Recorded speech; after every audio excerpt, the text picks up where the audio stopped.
In this video, I'm introducing my Skill Builder series of patterns. As the name states, this takes you, the beginner quilter, from the first starts of when you're quilting with rulers, right through to more advanced skills.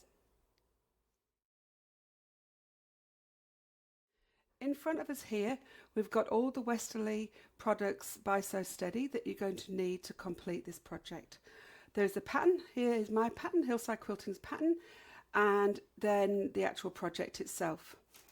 The first thing you're going to need is a ruler foot and a straight ruler that is appropriate to your machine.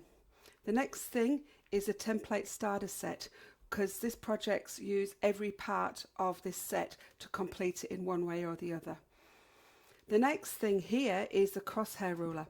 Now this is used to mark the blocks so that you can actually create your blocks.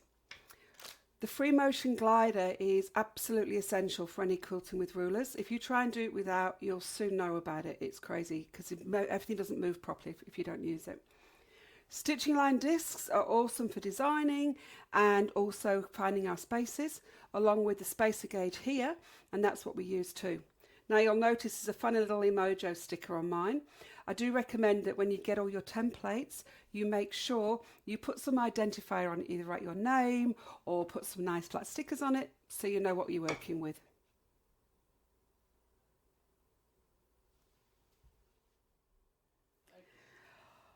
Well, we're ready now to start the table runner and placemats. So you've got a comprehensive pattern that comes with this, and that details all on page 1, everything that you're going to need. And we've been through the different requirements before, so just check that list, make sure you've got everything there that you need. Page 2 details all the different blocks that you're going to make. And again, this isn't a piecing class, this is a quilting class. So you're going to make these at home, and they're quite straightforward to make, they're not complex, and it's just really good to practice on a pieced piece, as it were. Pardon me. It's good to work on a piece because then you're really learning skills that you can take into your own quilts. Page 3 just explains how you can cut the pieces out of a yardage if you wish to do that, or you can also use your scraps for this project quite well too. Now, page 4 is quite an important page for you to read quietly through for yourself, because it explains all about machine setup and how you set up your ruler and how you set up your ruler foot and all the different things you need to look at. So I'm going to take you through that briefly now, and I'll just go through each of those things on the machine as I do that.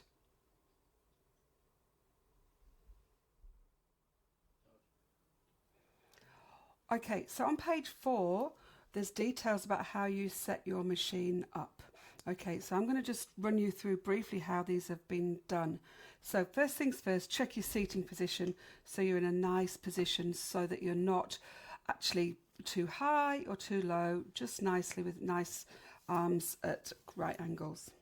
Next thing is you need to use a nice flat extension table, because quilting with rulers is really hard if you haven't got a flat surface. It's pretty much an essential. And on that flat surface, you've got your sew slip mat. Now, what this means is that when your fabric's there, it slides around really nice and easily. Okay, an essential part of quilting. All right, now my feed dogs are up on this machine because I know this machine likes to play with the feed dogs up. Try feed dogs up, feed dogs down. You know, see, play with it. Don't just think, oh, the rule is I've got to have my feed dogs down. Try with them up. Your machine might play beautifully. Okay, so now what we're going to do is make sure the foot is set to the right height. You'll know it's at the right height when the sandwich just moves freely underneath. If it's too tight, then make sure you just raise your foot up a little bit.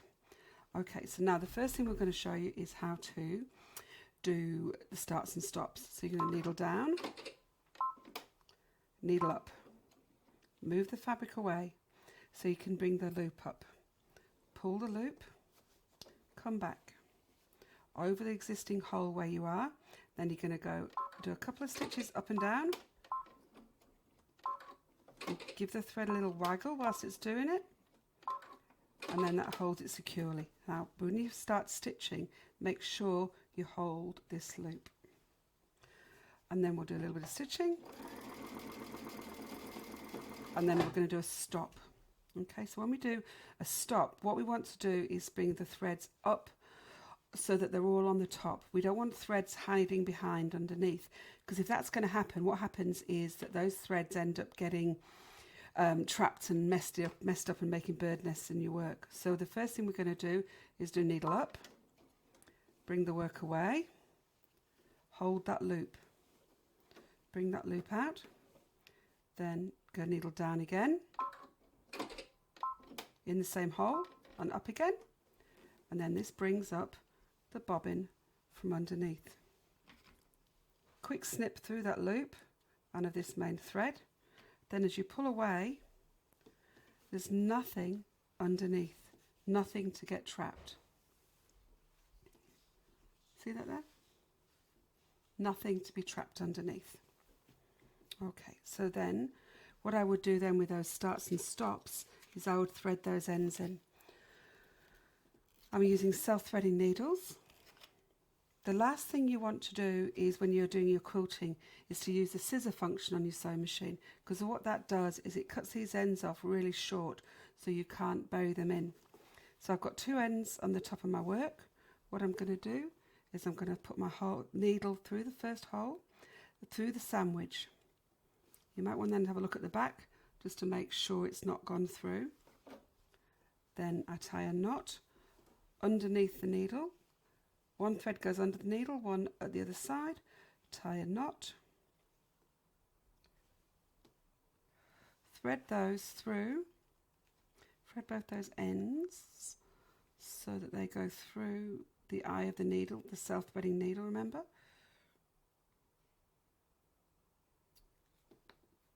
And we've got those both through that self-threading needle. So it's a new needle, so it's a bit tight. They're those Goldilocks things. When you first use them, they're a bit tight, and then when they've been using them for a while, they're a bit loose, and so they're just perfect for a little while. Pull those through. Give it a tug so the knot goes in. Use your scissors. Chop that off. And away you go, all threaded in. Practice that lots and lots of times, so then you will get actually better at it and you won't need to worry about it. And if you do it even when you're just practicing your quilting, not even when you're actually doing real quilting, it's a much better way to actually get it into your head. So, all right, now we're going to do the first exercise, and we're going to do that using the Westerly 12-inch arc ruler. So with this, you need to put a couple of bits of gripper strip on the back.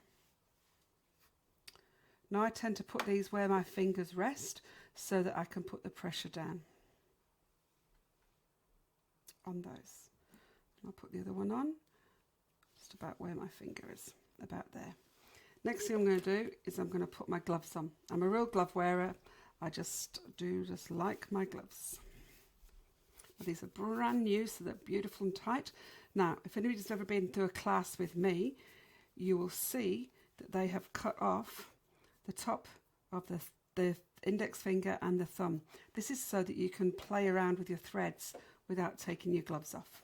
Still got plenty of grip, but you just need to take off. There we go. Just a real tip, not loads, just the real tip. And so you can see these gloves are really tight, so everything's just going to move with the gloves. Instead of if they were a loose glove, they would actually just sort of off before the fabric. All right, so again, we're going to bring our needle up and down to do that start. Bring the loop up from underneath. Hold to the side. A couple of little waggle stitches. And one more. Okay, now holding those, we're going to hold the straight ruler. Now, the beauty of this ruler, this is the magic bit when it all starts, is that the ruler can go this way, it can go this way, it can go that way, it can go that way. Basically, it can go in lots of different directions, but at no point do you really have to turn your fabric sandwich to do your quilting. Now, because this is a small bit, it's okay if it moves around, because I can spin it here, I can spin it there. And indeed, when we're doing videoing for you guys, I will actually move it like that so you can see what it's going to be doing. But for the most part, when you're practicing at home, I like you actually to be able to work so that you're working with it, everything in the one plane, so it's not flying off in different directions, because what that means is when you go to a bigger quilt, you're actually going to be in a much better position for it not to have to keep moving around and not keep having to shove all the quilt underneath the arm and the harp of the sewing machine. All right, so first thing we're going to do is do a little square. Now I do this every time I start to quilt. If I'm starting to use a different combination of fabric, if I'm going to start to use a different wadding, different thread, just do this just for a little while and just for a couple of minutes, just to make sure you're in the zone. So hold that thread, and we're going to go and stitch along. Now that speed is a little bit fast for me. I like to go a little bit slower than that. If you go too fast, you will not have the good control of your stitches. The other thing that really helps to have good control of your stitches is to have your foot all the way down to the pedal. So, and then you're just thinking about your hands. Think of that thing where you're patting your tummy and patting your head at the same time. It's really much easier just to do one thing and not think about the other. Now, you see, I came down this way, then I'm just going to turn it round back this way. Okay, and then we're going to make a little square. Doesn't have to be massive, just a small square. Then we're going to go back up and meet. I'll just turn it around so you can see. I'm coming back up to meet the square here. Okay, this isn't a super accurate square, it's just a little square just to have a play with. So when you come out of your points, you're coming out at the same speed as you're travelling. And that, say, having the foot to the floor really helps with that. So can you see here, we've ended up in the corner. Now we need to move the foot, pardon me, the needle across so that the foot is in line with the stitching line. So I'm just going to move it slowly. Now this would be when I wouldn't have, when I'm travelling along a line, I wouldn't be going at the same speed as I was if I was doing a new line. Then I just want to go nice and slow with those travel stitches all the way across. And then I'm going to line up the ruler with the first line of stitching, and then I'm going to come down and do a 1/4 inch gap, and then move the ruler around and then just stitch along 1/4 inch again. It's nice and steady when you're doing your travel stitching until, as you can see, it's lined up where the first line of stitching meets.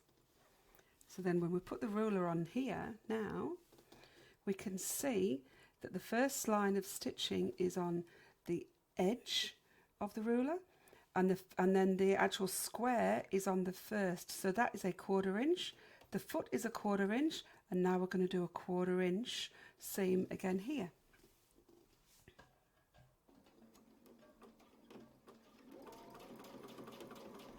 All the way up. Now what you're going to do then is, so you're going to fill that up, so you're going to do 1/4 inch lines up and down, and then once you've done that, I'll come down and do one more line, and then I'll show you what we do then. So we line it up, one more strip, come back down. Now to show you the next bit, I just want to travel along to this corner, so I can actually do that without the ruler, just slowly following the line. And believe me, you will get better. You think, oh my God, I can't do that. You will get better at it over time. And then we're going to go up the 1/4 inch. Then we're going to stitch across. So notice the sandwich count doesn't have to move. And we're going to stitch slow and steady across to the other side. And then stitch up. You can line up here as well, use these straight lines to help you line up until the foot touches.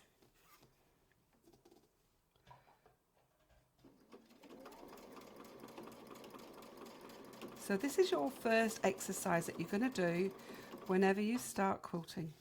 So if I bring that thread up, that's just the same way as we had it before.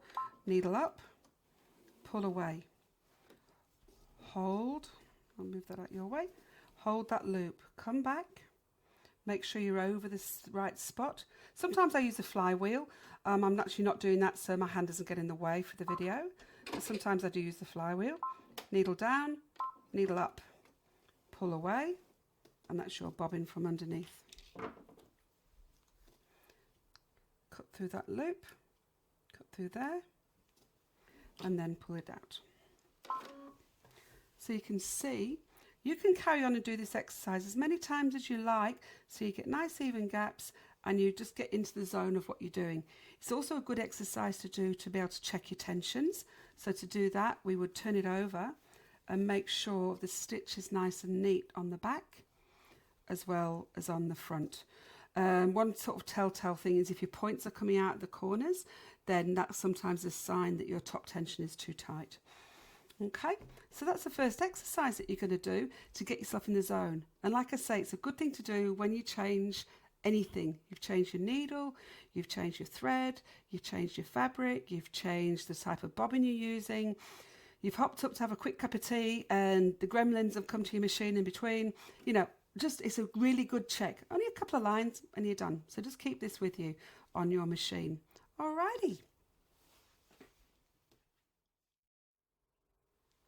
Now what we need to do is mark the block. So what we've got here is the crosshair ruler on this. This is the 8-point crosshair ruler, and so each point will reach into the corners and these ones will go in the middle. My marking pen I'm using today is a Soline Duo pen, which goes on, if I just demonstrate on here, it goes on as a dark line and then comes off with a remover and just comes off like that. What I would say with marking pens is, no matter what I tell you or any manufacturer tells you, is you make sure you test your fabric combination of fabric and marker and make sure it comes off to your satisfaction before you actually start using it. And one marker unfortunately does not cover every situation. You'll end up with lots of different markers. Okay, so I'm going to use this one. Now the first thing I'm going to do, make sure my corners are still lined up. I'm going to do a dot in the middle and then I'm going to do my 8 lines. Now this pattern requires that the cross lines go out to the outside. So I'm just going to make sure I do that with those. Lay the pen down and come through. And again, make sure you come through that cross line, just the ones on the sides. Make sure your centre's marked. Now, I actually need 16 lines on this one. So I'm going to move it around, line up on those existing lines that I've just done. There's my middle one. There's my middle. Line up on those lines that I've just done. Excuse me. See what I'm doing here? I'm just lining up where I went before to make sure that that all fits together. Just about to take your time, make sure it's right. That looks pretty good. And then I'm going to do my other lines. So again, because this is going to mean I've got 16 divisions so that I can do my flower.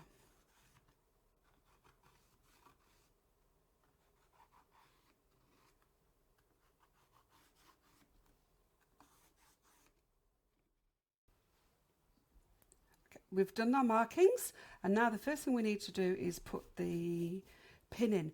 Now the circle is the first design we're going to do, which we don't need the pin for, but by putting the pin in first, what it means is it's a lot easier than when we go to the next step.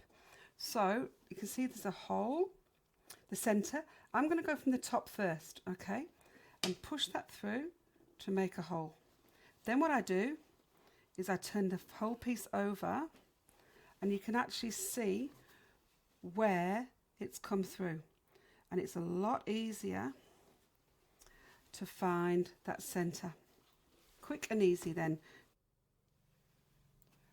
We're going to do the circle template now. And so what I've done is brought it in here. The foot can come in through the jigsaw space. And this is a great little detail, which means that you don't need to actually raise your foot and break your thread every time you want to change a template.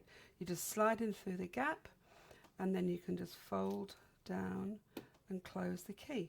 And that creates a nice smooth shape. So you're going to have a nice complete shape. So we're lined up in position. And then I'm going to go and complete the circle for the flower.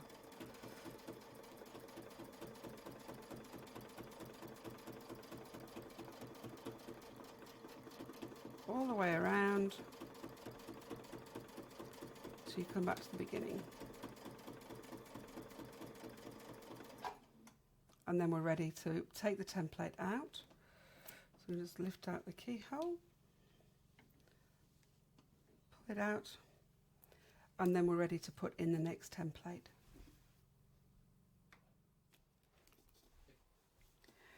Now we're going to use the Spinifex number 4, 3.5 inches to do the petals of our flower in this. So again, we've got the little jigsaw puzzle piece, and sometimes when you're trying to fit it over, you just need to wiggle it around where the foot's comfortable and pop it over the pin, and then pop your piece back in.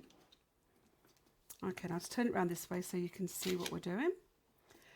Alright, so the idea now is that we're going to do petals going all the way around using this template.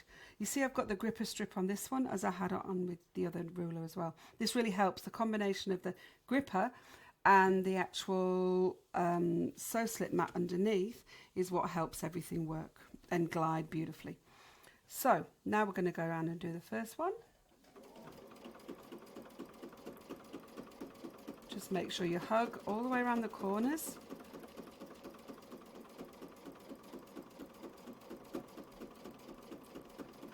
Back to the circle. Now, most important thing here is that you let go of the template, because then the template and your eye, you're going to guide your stitching to the next line. So you're going to stitch around the existing circle, slow and steady, till you get to the next line. Then line up maybe one more stitch. And then you see how we're lined up here on this line up here, and the foot is in down here. So then we're going to do the next one.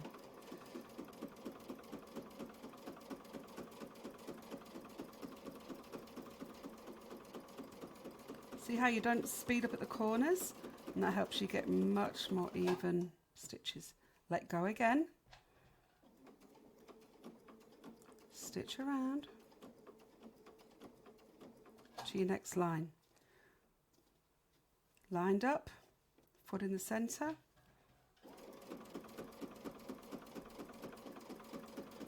And then I'm going to show you one more, and by the magic of video, we'll go to here's one we prepared earlier. Okay, let go. Slowly round to the next line. So you're just lining up with those crosshair lines that you made before. One more stitch. Lining up here.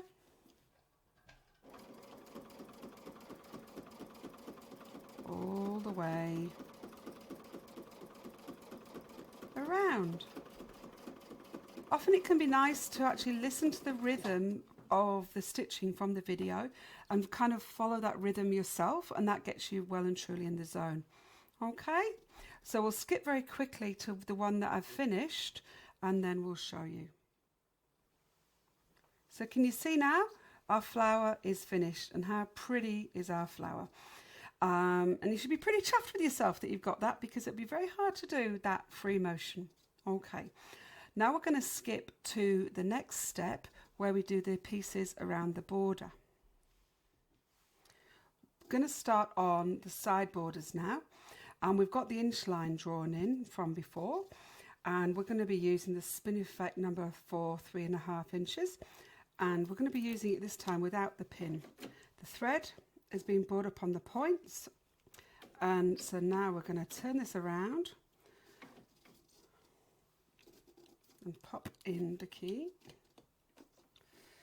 Again, we've got the gripper on it, so it's going to hold nice and steady. Now from this point we're going to go, and we're going to just come to the line, and then I'm going to show you what we're going to do. So we're going to, first one, we're going to do just half of the shape.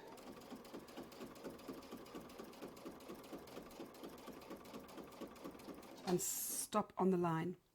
Then I'm going to pull forward, and we're going to do the next half of the size.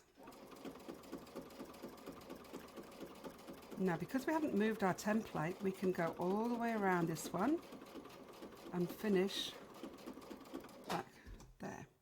Now, because we now want to go up and join, if I turn it around so you can see, we want to line up our template so that it ends up exactly at the right spot here. What I like to do is use my stitching line disc and just pop it on where it's the exact spot. And here we're in a pretty good spot here. If you need to make an adjustment, now's the time that you can make that so that you end up in the right position when you get to there. So then flip that out the way and then stitch around back to the beginning. Just one more stitch. Okay, now we're going to flip this around and I'll show you again. I'll leave it this way so you can see it, right? Now then, we're going to do half again.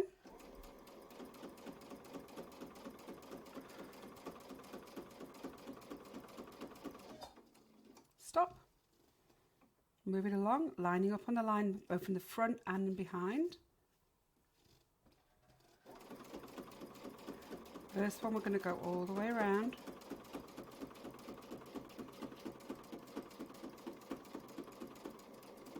Oops. There. And then pull it down, bring your little stitching line disc in. Make sure you're lined up. If you need to make an adjustment, it's a good place is to, when you're coming down the side, is to actually sort of just give it a bit of a wriggle there if you need to. And then you can keep everything lined up nicely.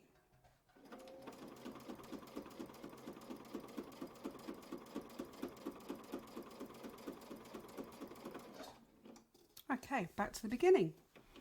Take out your template.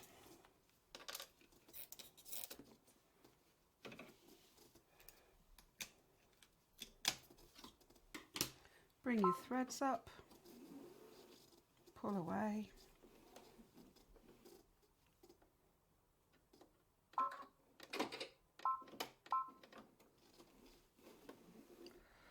Cut that thread off and I'll bury that in later. There you go. And that's the design that you've just created along that border. We're now going to work on the side border with the circles on it. We're using the clamshell template, using the 1-inch side. We've got our markings drawn on and we've got this cross mark here where we're going to start things from. So the cross mark is going to be on here with a full circle onto the one side. And I've already put my thread up at this end. We want to start at this end. It will line it up from this part but start stitching from here so then we can go down all in one fell swoop. Alright, so first of all we'll do 1/2 of the circles. So holding the template securely, what you're going to do is come down and create a series of half circles.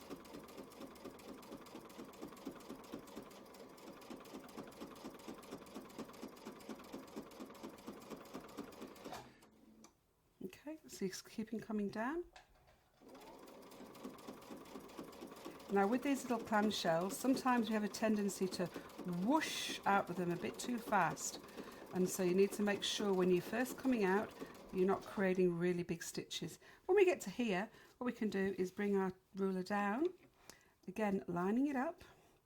So we're all lined up again on the line here and everything on that first cross lines up and continue all the way down. Just finishing off that row.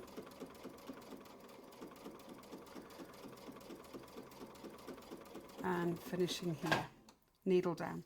I'll move it around so you can see. So you've got a lovely little row of half circles. Now, what we want to do is turn this into a full circle. So this way the template was this way down before. Now we're turning it upside down to go to the opposite side of the circles. So again, you're lining up on that top edge. Now this is where your little circle disc comes in again handy, because what you can do is use it to make sure you're lining up in the right spot. You see what I'm doing there? Just make sure that's lining up in the right spot. If you find that you've kind of gone off a bit, and again that can happen for lots of different reasons, it can happen because you've been a little bit inaccurate, it can happen because every stitch that you put into your work sucks it up, and so it's like I say, a lot of different reasons, but if it happens and you need to adjust, make sure you adjust sort of when you're near the top of the circle, and then just move it along. A minute, so say for instance we're lined up here like this, and this one wasn't going to hit here. It was going to be like this, and it wasn't going to hit the right point. What you would do, starting from here, you would come around, and then when you get to the top, you can then just adjust the circle a little bit so that it comes back into place. Okay, and if you adjust at the top of the circle, just tiny bit, I'm only talking about a stitch or so, then you'll find that you end up coming back into the right place. All right, let's do that line. So we're lining up. We're all lined up on the cross. We're lining up. I'm going to check these to make sure that they're coming into the right spot. I'm pretty happy with those. They're great, these little spaces, use them for everything. And then I'm going to stitch, making sure that I stop at the point of the previous circle.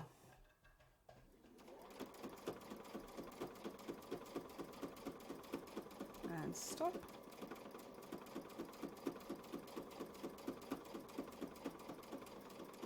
Stop. So we're heading up to the other end of the line. Again, making sure, using your little disc, that you're lined up, adjusting where you need to, and then we continue on all the way till we get to the other line, end of the line.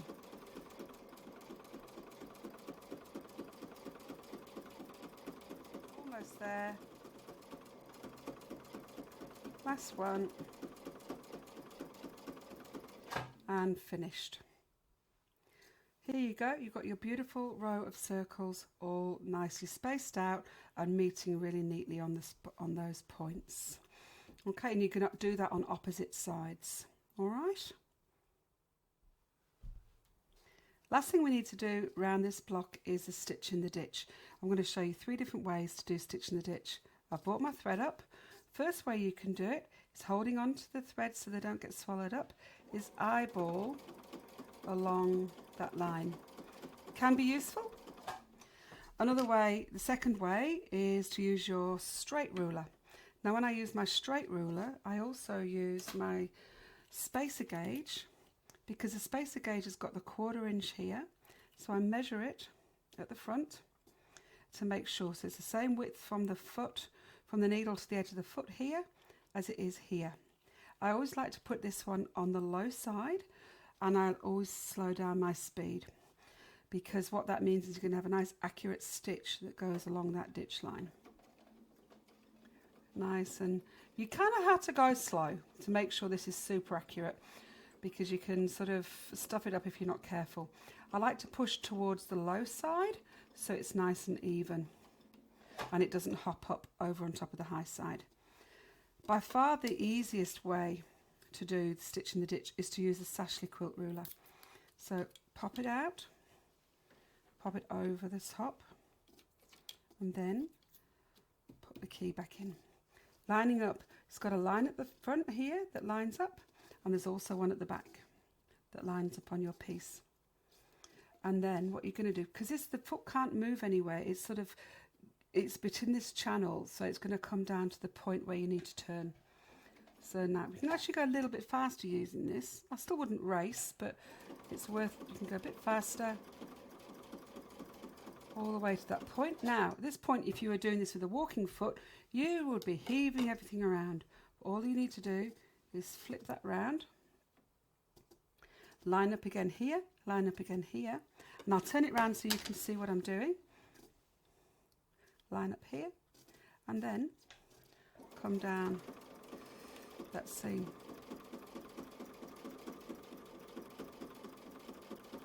Easy peasy.